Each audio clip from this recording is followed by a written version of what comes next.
আসসালামু আলাইকুম। আমার চ্যানেলে সবাইকে অনেক অনেক অনেক অনেক ওয়েলকাম।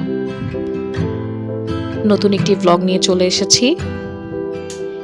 এবার আমাদের গন্তব্য ছিল মানিকগঞ্জের সাটুরিয়ার বালিয়াটি জমিদার বাড়ি।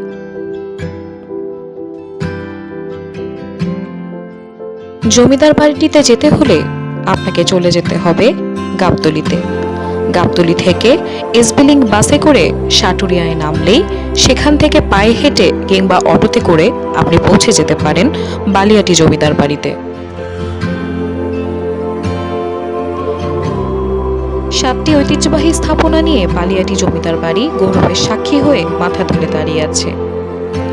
দৃষ্টিনন্দন এই জমিদার বাড়ির বিভিন্ন ভবন এক একজন উত্তরাধিকারীদের মাধ্যমে পৃথক পৃথক সময়ে নির্মিত হয়েছে।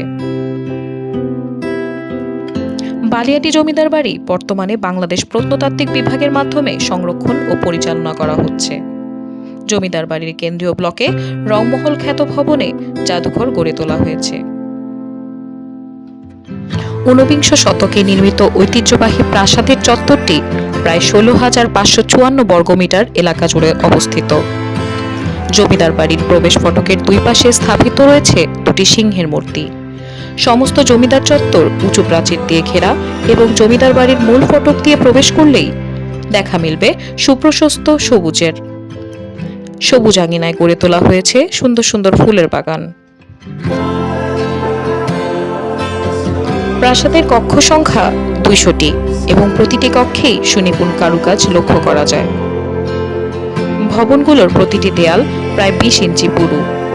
অনন্য নির্মাণ কৌশল আর কারুকার্যপূর্ণ বালিয়াটি জমিদার বাড়ি তৎকালীন জমিদারদের আভিজাত্যকেই ফুটিয়ে তোলে।